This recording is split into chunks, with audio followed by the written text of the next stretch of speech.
Esto es impresionante. Cuánta peña, la verdad es que dan ganas de invadir Berlín y liberarlo. Creo que, Pablo, tenemos algo grande.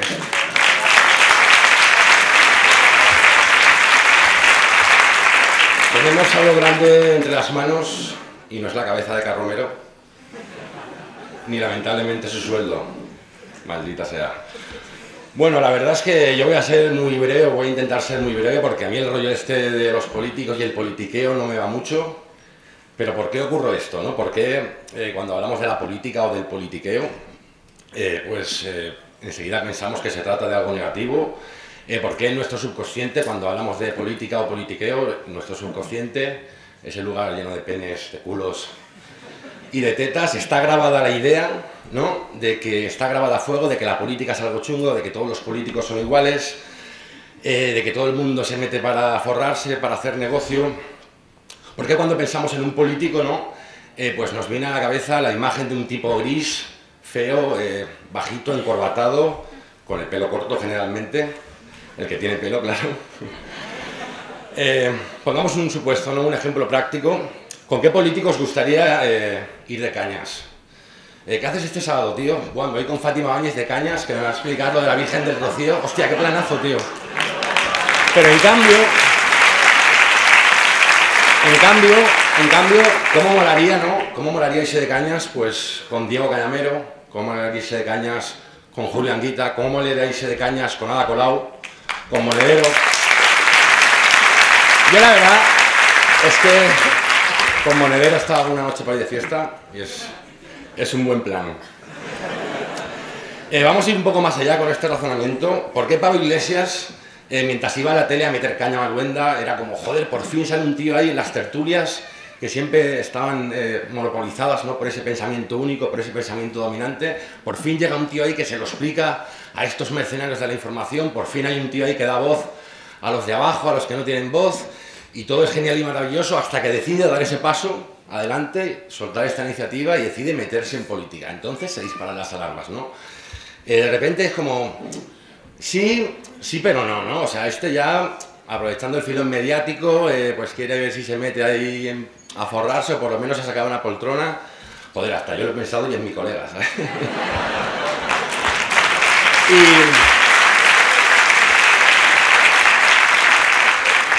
Y sí, ¿no? Parece ahí que se nos dispara un mecanismo ahí de defensa y nos ponemos automáticamente ahí a la defensiva, ¿no? Ha habido reacciones de todo tipo, gente que yo consideraba meridianamente inteligente, soltando ahí teorías de la conspiración y manos negras. Esto es un proyecto financiado por la CIA, por 4, para reventar a la verdadera izquierda. No sé, yo lo único que puedo decir es que han ido en metro, no en helicóptero ni en limusina. Pero bueno, hay gente que, como digo, ha perdido la chaveta, y me gustaría saber, por otra parte, que fuman también. Pero bueno, siguiendo con este razonamiento, ¿por qué pensamos así, no? Porque cuando alguien da un paso y se mete en política, automáticamente ahí nos salta ahí una chispita que nos hace desconfiar. ¿Sabéis por qué? Porque nunca gobiernan los nuestros. Nunca gobiernan los nuestros. Porque el sistema, los medios de comunicación... los medios de comunicación nos dicen diariamente que no te metas en política. No te metas en política, la política es algo chungo, la política son todos iguales, la política son coches oficiales. Y claro, es muy interesante este planteamiento porque te dicen, no te metas en política, que ya me meto yo, ¿no? O sea, y claro, cuando a la política te la hacen los otros, pues pasa lo que pasa. ¿Sabéis por qué es la muerte irse de cañas con Fátima Báñez y es un buen plan irse de cañas con Cañamero? Porque sencillamente Cañamero es de los nuestros, es como vosotros, es como nosotros, es un tío de abajo. Me muero de sed. Joder, agua. Agua, nos podrían haber puesto gin tonics como en el Congreso, joder.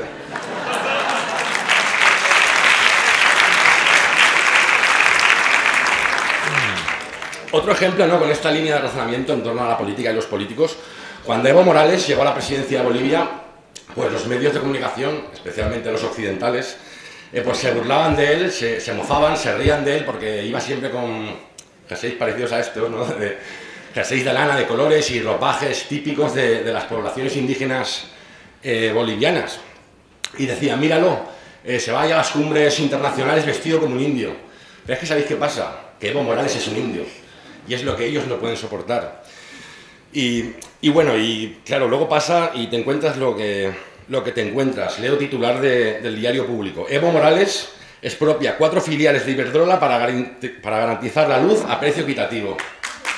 Luego tenemos que aguantar aquí a expresidentes de gobierno metidos en las eléctricas vía la puerta giratoria, como el señor Felipito González. Que se va porque se aburre, ¿no? Claro, ganando lo que gana. Me iba a aburrir yo ganando esa pasta. Madre mía. Pues es interesante, ¿no? O sea, allí expropian para que no pase como aquí, que la gente se queda, muchas familias, hemos visto como muchos pensionistas se quedan sin calefacción en pleno invierno porque no pueden pagar la luz, ¿no? Joder con el indio, a ver si los tontos vamos a ser nosotros, me parece a mí. Pues bueno, esto, la conclusión es, creo que es clara, ¿no? Es cuando se habla y se viste como el pueblo, se gobierna para el pueblo. Cuando se habla, se viste y se piensa como las élites, pues evidentemente se gobierna para las élites. Como decía, voy a ser muy breve, no sé si me estoy enrollando, 2 anuncios, ¿vale? Se vende negra, criolla, joven, sana y sin tachas, muy humilde y fiel, buena cocinera, con alguna inteligencia en lavado y plancha, excelente para manejar niños, precio 500 pesos. Este anuncio es del año 1839. Segundo anuncio, tampoco hace tanto, ¿eh? Una finca de Guadalajara ofrece puesto de trabajo a cambio de alojamiento, manutención, facilidad de desplazamiento y posibilidad de un sueldo en el futuro. Este anuncio es de 2013, ¿vale? Aparecido en un portal de anuncios de internet.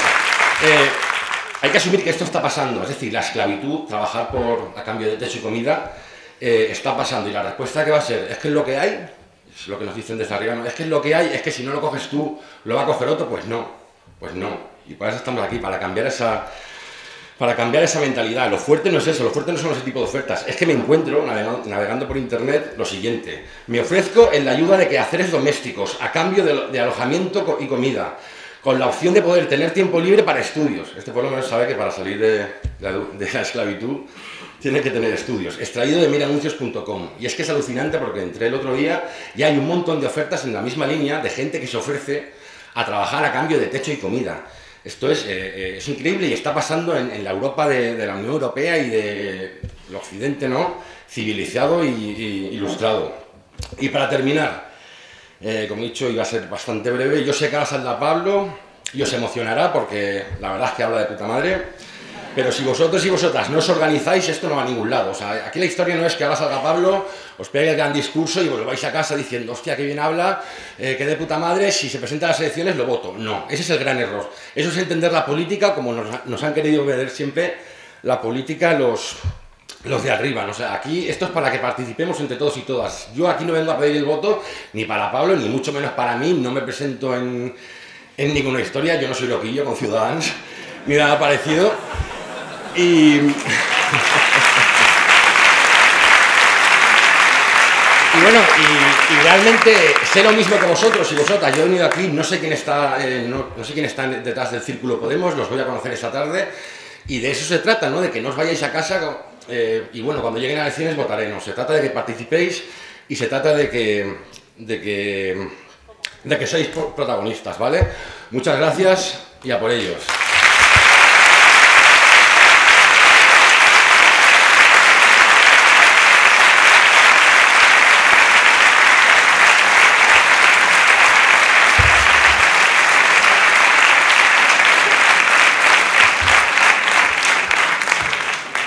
Yo me traigo mi agua porque si no el catarro de Tere lo vamos a compartir todos los intervinientes aquí. Muchísimas gracias a los organizadores por hacer posible este acto y a todos vosotros y vosotras, pero creo que va a ser uno de los últimos que hagamos en un sitio cerrado. Ya estoy harto de que la gente tenga que estar en 2 o hoy me decían que en 3 salas y que vayamos a tener que ir pasando por cada una. No es que represente un problema repetir el meeting o contar otra cosa, sino porque estos actos tienen que servir para vernos. Es decir, estamos aquí y parece que lo importante es que intervengan las personas de la mesa o que intervenga yo. Y es que eso es lo de menos. Si a mí me tenéis muy visto, me veis en la televisión y podéis ver un montón de vídeos en internet, lo importante es que os veáis vosotros. Y a mí me jode enormemente que no os podáis ver todos juntos, que la gente se tenga que repartir en 3 salas diferentes. A partir de ahora tendremos que hacer los actos fuera. Y no solamente para que os veáis vosotros mismos, sino para que nos vean los malos.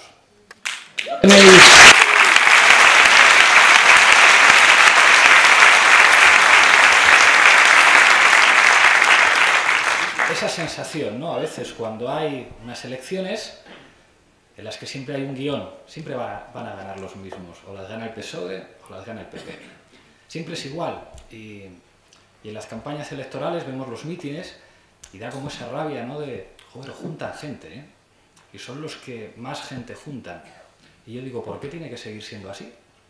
Yo quiero hacer mítines en los que haya más gente que en los que organice el Partido Socialista y en los que organice el Partido Popular. Y que incluso gente que ha votado al Partido Socialista y al Partido Popular vaya y diga, es que esta gente es decente. Este tipo que habéis escuchado hablar ahora, que es muy rojo, pero sin embargo, cuando canta, cuando se mueve, consigue mover cosas.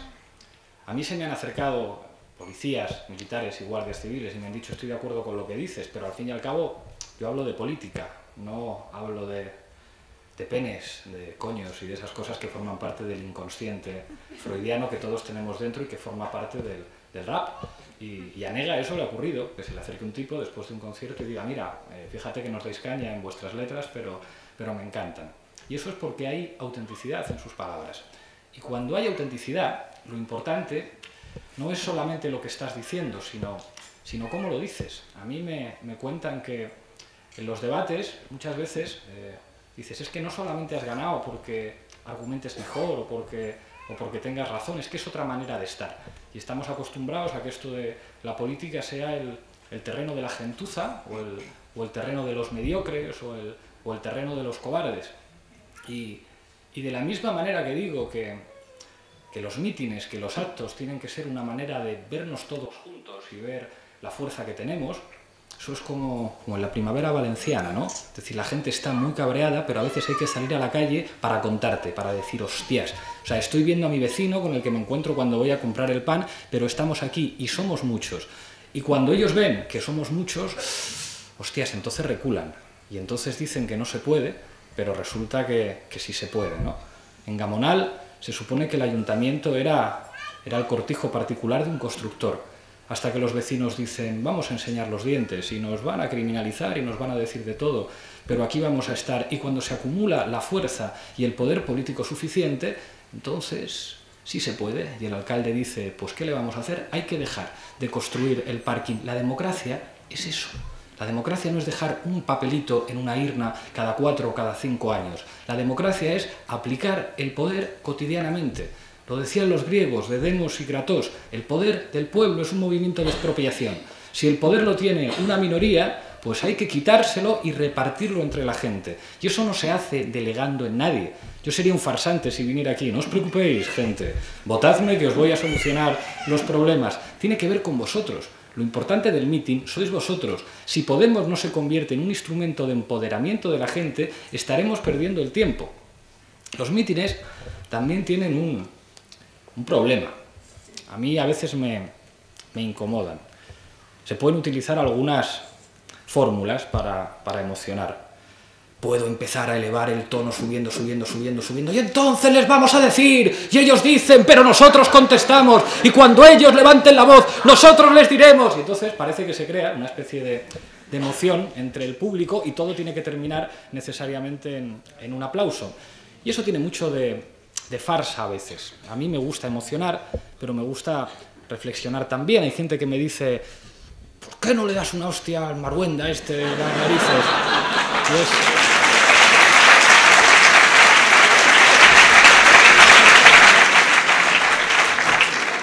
Yo sé que si eso ocurriera, pues en esa hostia irían las ilusiones de medio país, pero no lo haré. No lo haré. Prefiero discutir con él, y discutir con él con buenas formas, incluso, si es necesario, con cordialidad y con respeto, Porque lo más bonito que te pueden decir es que se te acerque alguien y te diga, mira, yo he votado al PP toda mi vida, pero después de escucharte discutir solamente puedo decir que tienes razón. Y cuando consigues eso, dices, hostias, estamos tocando una tecla.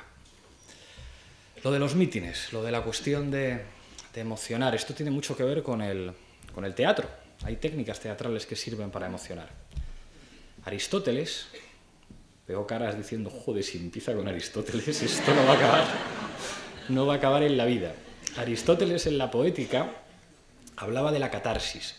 La catarsis tendría una serie de implicaciones estéticas a la hora de hacer teatro. Se trata de emocionar al espectador y que el espectador de alguna forma se identifique a través de un mecanismo de empatía con el héroe que es el protagonista de la tragedia griega en este caso.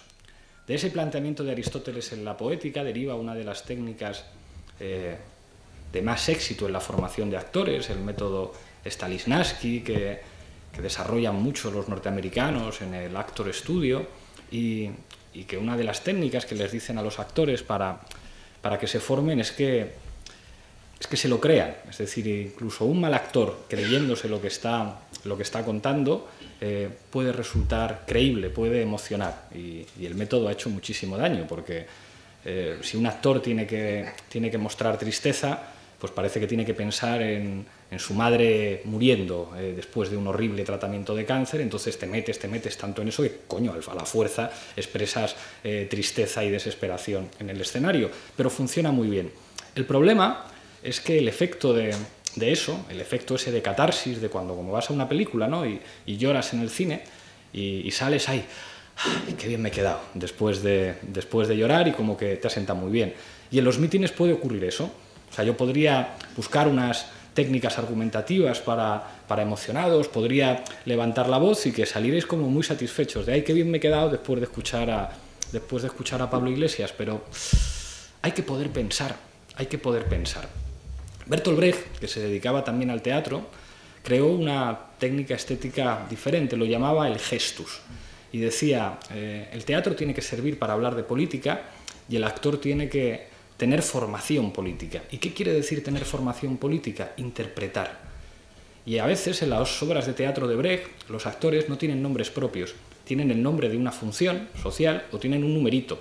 1, 2, 3, porque de lo que se trata es de que la gente comprenda las relaciones que hay entre ellos. Os voy a ejemplificar esto con una historia mía, personal, que tiene que ver con Valencia. Cuando venía en el tren, iba preparando la intervención y digo, así mejor. Cuando venía en el tren, decía que venía preparando la intervención y me preguntaba, ¿qué significa para mí Valencia? Es una palabra que tengo tatuada en mi infancia. A mí me criaron 3 mujeres, mi madre, mi abuela y mi tiabuela. Mi abuela murió en el verano de 2012 con 90 y muchos años, mi tiabuela en 2009 con 97, 98, y desde que yo era pequeñito, Valencia era el lugar en el que habían fusilado a su hermano. Le fusilaron en Paterna en 1939. Cuando yo escuchaba esa canción de la Polla Records de somos los nietos de los obreros que nunca pudisteis matar, yo decía, coño, yo también, yo soy de esos, y pensaba en mi abuelo y mi tiabuela. Y me contaban aquel drama, porque cuando te matan a un hermano, eso no se olvida, eso queda tatuado hasta el punto de que se lo cuentas a tu nieto, que ha nacido en el año 78, le cuentas lo que significaba el fusilamiento de tu hermano, que le fusilaron en el 39. Y me contaban los viajes. El primer viaje a Valencia tiene que ver con la evacuación de mucha gente de Madrid, mi abuela y mi tiabuela eran de Vallecas, y tiene que ver después con la estancia de mi tío abuelo en la cárcel, cuando está claro que le van a fusilar, a él como a tantos otros. Y mi tía abuela me contaba pues, lo que era llegar hasta Valencia, nada que ver con el trenecito que hay ahora. Cómo eran las carreteras, cómo era eso que no se llamaba autostop, pero que era hacer autostop y que un camión te subiera y que te llevara, lo que era la miseria de este país, lo que era también la solidaridad de la gente y lo que era el terror de quien mandaba aquí. Y me contaba mi tía abuela, el día que le fusilan, están pues, los familiares de todos los presos fuera, con mucho miedo, con hambre, y le sacan en camiones. y le sacan en camiones y aunque van esposados, todos van dando vivas a la República, van animándose los unos a los otros, dando vivas a la revolución, y aunque van esposados intentan levantar el puño, y me contó que mi tío abuelo pues hizo un gesto como para tirarle la gorra y consiguió tirarle la gorra, y después le fusilan, y como a tantos otros. Y después mi tía abuela me contaba cuando fue a por sus cosas como un hijo de puta. Yo sé que no tengo que usar este término, hay muchas compañeras que me han dicho que pudiendo decir hijo de la COE o hijo de ministro, no hay por qué decir nada contra las trabajadoras sexuales, pero el lenguaje es cultural, heteropatriarcal, y lo tenemos tatuado en los sentimientos. Y ese cerdo le dice: Roja, te voy a cortar el pelo. Y eso forma parte de mi biografía personal, y es una historia que puede conmover. Y como esas historias hay muchas, cientos, miles de historias equivalentes. El problema es que si eso no se interpreta políticamente, si no tomamos una cierta distancia, es una historia pues, que puede servir para escribir un cuento, que puede servir para hacer una película, pero que en última instancia es un drama personal, ¿no? Es decir, de pobre tu abuela, o pobre tu tía abuela, o qué triste te tenías que quedar de pequeñito cuando te hablaban de Valencia y de Paterna y te hablaban de eso. Y eso hay que politizarlo, eso hay que entender lo que significa para entender la historia de nuestro país. Porque eso, que la guerra no fue lo que nos han contado en las películas, ¿no? Una desgracia natural, una cosa que pasa por las cabezas de la gente como si fuera una tormenta, y que enfrentó a hermanos contra hermanos, y que tenía que ver con ese carácter pasional de los españoles, como en el cuadro de Goya, y que es algo que al fin y al cabo pues no tiene nada que ver con nosotros, ¿verdad? O sea que eso da igual, son cosas de los abuelos, y cada uno tiene una historia diferente, y eso no vale para interpretar nada, es mentira, es mentira. Si no interpretamos eso políticamente, nos han quitado todo. Nos han quitado el orgullo de sentirnos orgullosos de nuestros abuelos, no de nuestros abuelos en términos individuales, de nuestros abuelos como pueblo. Este tío abuelo mío que fusilaron era socialista, era partidario de Indalecio Prieto, formaba parte de la motorizada, que eran los jóvenes jóvenes socialistas que se ocupaban de su seguridad personal. Era una época en la que a los socialistas no les protegían escoltas privados que cobraban un salario, sino los militantes de su organización, y una época en la que los socialistas no terminaban en consejos de administración de grandes empresas, ni viajaban en business, ni cobraban sueldos de escándalo, ni formaban parte de la casta política. Y lo que ocurrió aquí hace muchísimos años es algo que nos debería servir para sentirnos orgullosos, porque nos lo han robado todo, nos han robado la historia, nos han contado una película de indios, según lo cual las cosas buenas que tenemos aquí tienen que ver con el rey multimillonario, el rey, sí, el de Urdangarín, el mismo, el que llegó con una mano delante y una mano detrás, el que escribía una carta al Shah de Persia pidiéndole dinero para forzar a la monarquía española, el que juró los principios fundamentales del franquismo, el que parece que le tenemos que agradecer que los militares en este país no dieran un golpe de Estado. Gracias a eso tenemos democracia y tenemos cosas nuevas. Y lo de antes era todo un caos y una cosa espantosa. Y es mentira. El país no es de ellos. El país no es de esa manera de interpretar las cosas. Hay que pensar, hay que interpretar políticamente lo que significaba aquello. Lo que significó que una minoría que estaba acostumbrada a mandar, que habían mandado siempre, que eran los dueños de todo, que eran los grandes propietarios agrarios de este país, con la ayuda del fascismo italiano, con la ayuda del fascismo alemán, con la complicidad, en última instancia, del Reino Unido, que tenía miedo del pueblo español, dijeron: aquí esto de que mande la gente se va a terminar. Porque algunos estúpidos piensan que la gente que se levanta en este país para defender la democracia y para hacer la revolución, que era lo mismo que defender la democracia, lo hacían por banderas o lo hacían en nombre del materialismo dialéctico o en nombre del comunismo y del socialismo. Es mentira. Lo hacían por el futuro de sus hijos, por la dignidad, porque defender...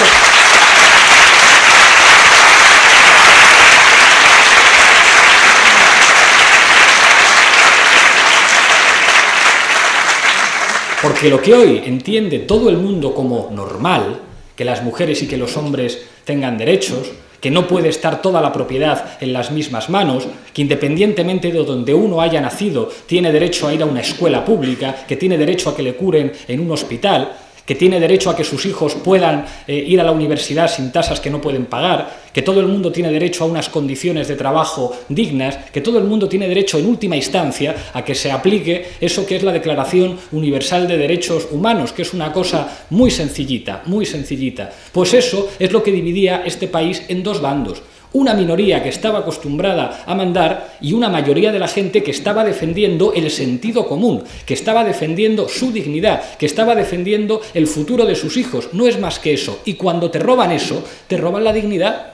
Te roban la dignidad. Ahora parece que los patriotas son ellos, que ser patriota es tener una pulserita rojigualda, amenazar a los catalanes y a los vascos, decir que aquí solamente se habla una lengua, tener cuentas en Suiza y vivir como Dios a costa de la mayoría. Pues es mentira. Estamos orgullosos de nuestro país, de nuestro pasado, de todas las tradiciones que implican la riqueza, del orgullo de hacer algo que todos los europeos pueden hacer menos los españoles. Y es decir, que para ser demócrata hay que ser antifascista. Tan sencillo como eso.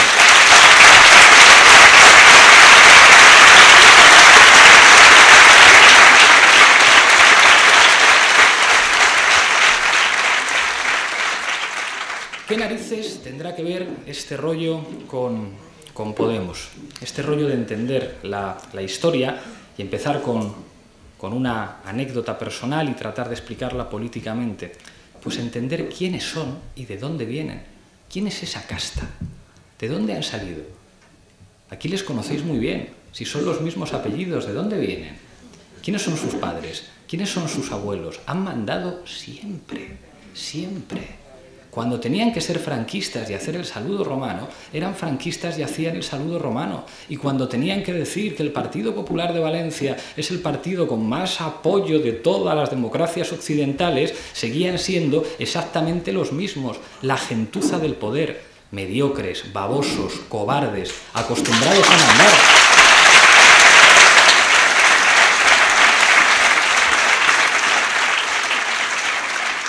Acostumbrados a mandar. Y cuando uno manda es arrogante, y miente, y se ríe, y se emborrachan.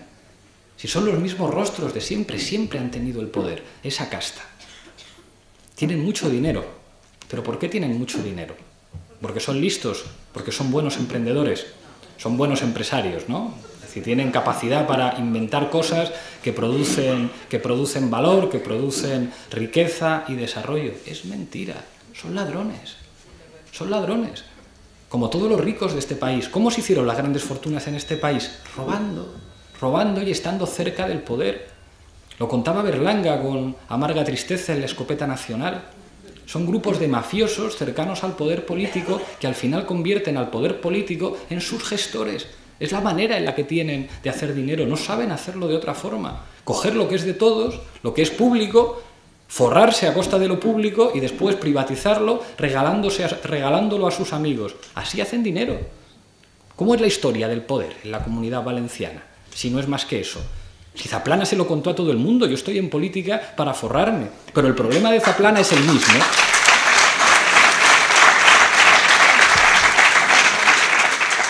El problema de Zaplana es su actitud personal. No es más que la expresión de cómo funciona el poder. La corrupción es una forma de gobierno, es lo que sirve para que unos señores que no se presentan a las elecciones, a través de sobres en A o en B, de manera legal o de manera ilegal, compren para ellos invirtiendo el poder político. Son sus dueños, funciona así. Funciona así. ¿Qué es lo que significa el boom inmobiliario? ¿Qué es lo que significa la economía de un país orientada hacia el ladrillo? ¿Qué es lo que significa eso? Más que la corrupción gobernando. ¿Qué es lo que significó que el Partido Popular dijera vamos a liberalizar el suelo en todas partes? ¿Qué es lo que significó que el Partido Popular dijera no, esto de que los ayuntamientos puedan cobrar impuestos de actividades económicas? No. ¿Qué es lo que significa? Que la única manera de hacer dinero en este país era cenar con gentuza, con constructores que en última instancia se lo compraban todos. Y hay quien dice, no, es que la política es una cosa de arriba y luego está la calle. Daos una vuelta por la calle, ¿qué es Valencia?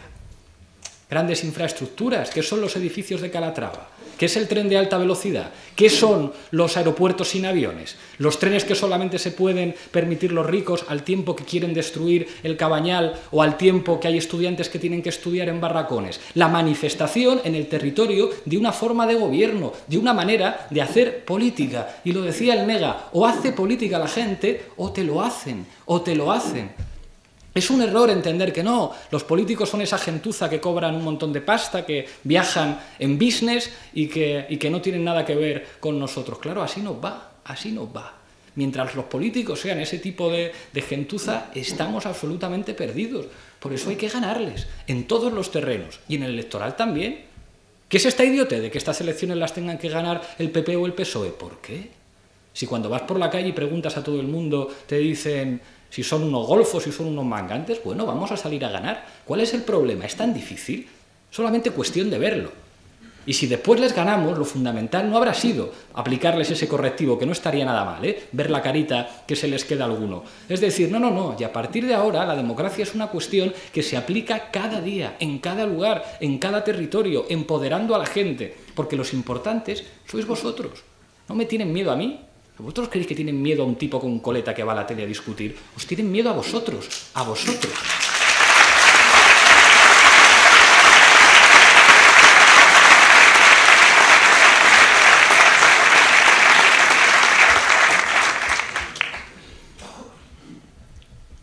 La unidad, que es un debate como muy de la izquierda, ¿no?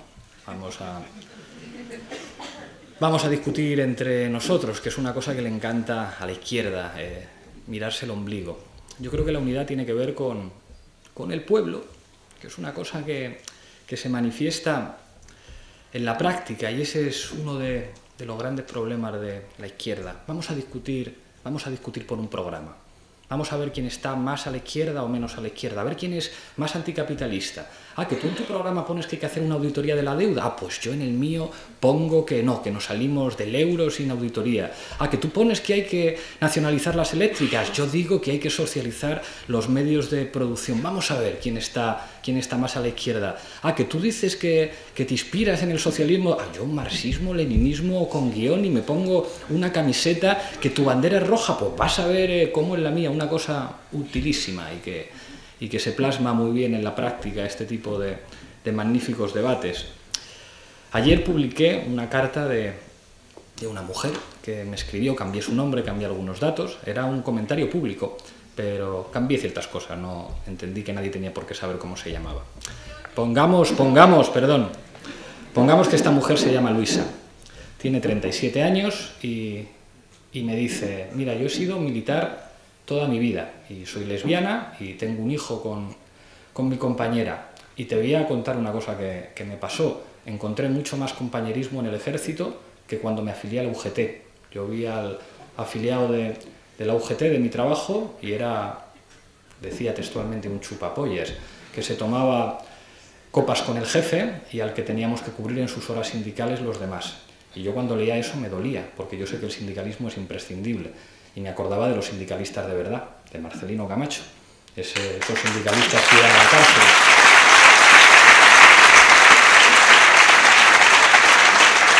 Y que sabían que los derechos no se ganan porque alguien los escriba en un papel. Marcelino decía, el derecho de huelga se gana haciendo huelga. El derecho de reunión se gana reuniéndose. El derecho de manifestación se gana manifestándose.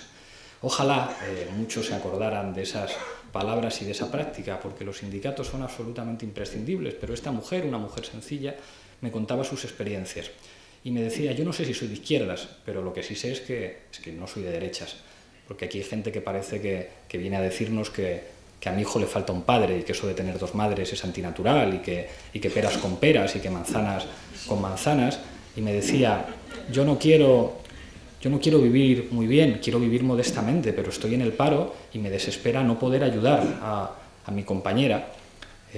Yo no quiero vivir muy bien, pero quiero que mi hijo pueda ir a una escuela y que si mi compañera se pone enferma o mi hijo se pone enfermo, poderles llevar a un hospital y que les atiendan. Yo quiero eso.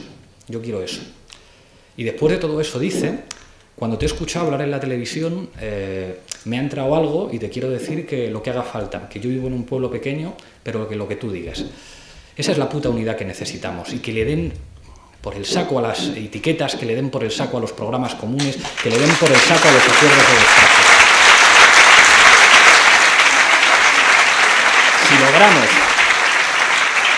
Si logramos que personas como Luisa nos digan qué hay que hacer, qué tenemos que hacer, cómo podemos organizarnos, cómo podemos salir, entonces tenemos la clave.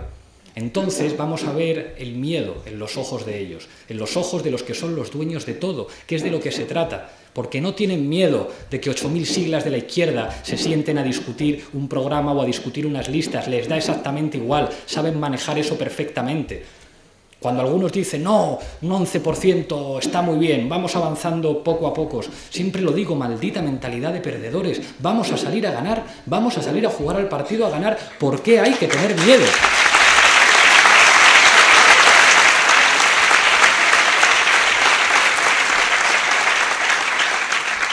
Decía Teresa, y tenía razón, que en las instituciones no está todo el poder. Salvador Allende decía a los jóvenes del MIR, tenemos el gobierno, pero no tenemos el poder. Pero el poder está en muchos sitios, y en las instituciones también. Hay quien dice que las instituciones no sirven para cambiar la vida de la gente. Quien diga eso no ha estado ni en Madrid ni en Valencia, ni ha visto en qué pueden convertir una televisión pública. Cómo pueden entrar en una televisión pública, convertirla en un ejemplo de la infamia y de la manipulación para vergüenza de todos los periodistas, arruinarla, después de arruinarla decir que esto es la prueba de que lo público no funciona, despedir a todo el mundo y entregarla en pedacitos a sus amigos. Hostias, que si se cambian las cosas desde las instituciones. Claro que se cambian, claro que se cambian. No basta con eso. No basta, ni muchísimo menos, pero dejemos de mirarnos el ombligo. ¿Os acordáis cuando nos reíamos de Intereconomía? ¡Ay, qué fachas son! Casi tanto como en Canal Nou de fachas son en Intereconomía. ¿Y pensáis que eso no cambia la manera de pensar de la gente? Pues claro. Que Esperanza Aguirre repartiendo licencias del TDT entre el facherío party no está entrando en las cabezas de todo el mundo. Que cuando enciendes la radio y lo único que puedes elegir es o la SER, o la COPE, o Onda Cero, si es que es, o Radio María, si es que es todo lo mismo. ¿Eso no cambia la vida de la gente? Pues claro que sí, claro que sí, claro que sí. ¿Por qué pensáis que yo voy a las televisiones? O sea, ¿pensáis que el formato de debate de La Sexta Noche me entusiasma? ¿Debaten en La Sexta Noche como lo hacemos en La Tuerca o en Fora Apache? Claro que no, pero es que es un espacio de socialización pública. Basta ya de esa Ghost Divine que dice, no, yo leo Althusser, yo no me rebajo a eso de ir a los medios grandes, privados. Ah, claro, tu reino no es de este mundo, ¿no? La gente normal está viendo la televisión, pero tú te dedicas a leer filosofía. Estupendo, de maravilla.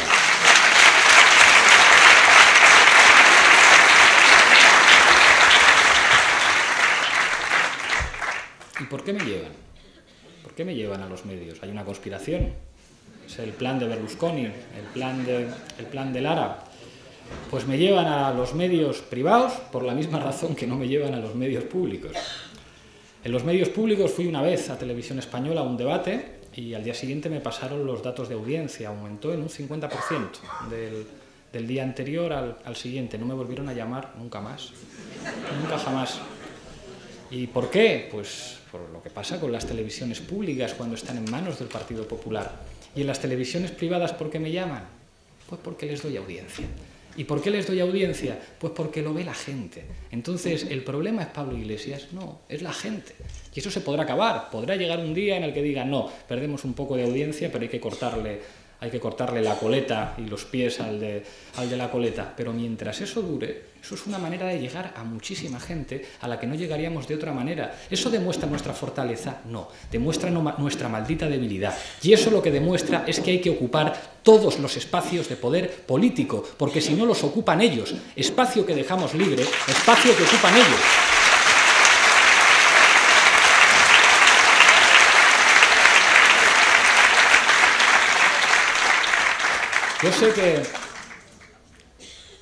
Yo sé que no sirve estar en el Parlamento Europeo para cambiar la dinámica europea, pero hostias, hay detalles que tienen su importancia. A mí me han dicho que todos los diputados europeos de nuestro país viajan en business.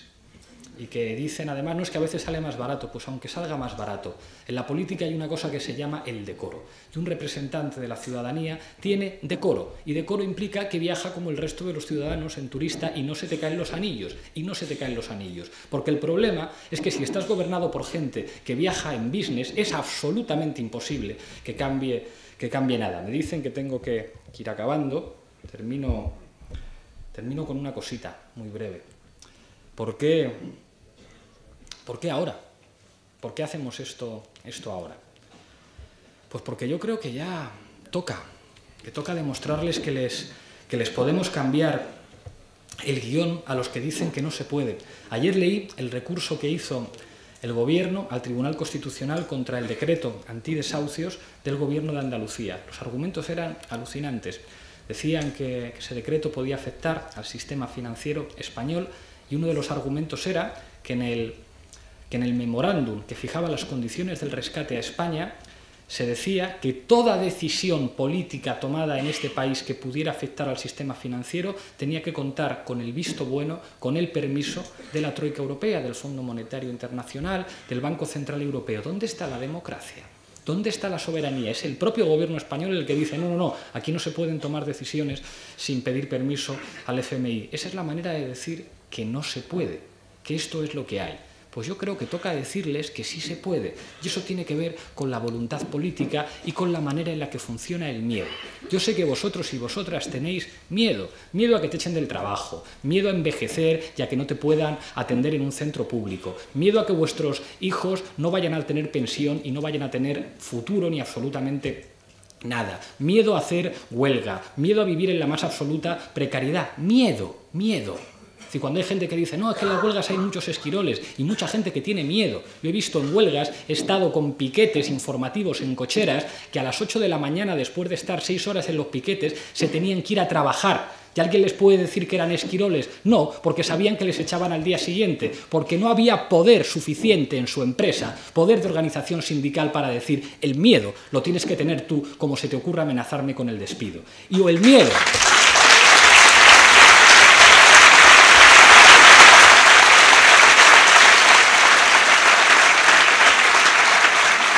Y o el miedo cambia de bando, como dicen los chicos del maíz, o entonces no podremos recuperar la democracia. Muchísimas gracias, compañeros.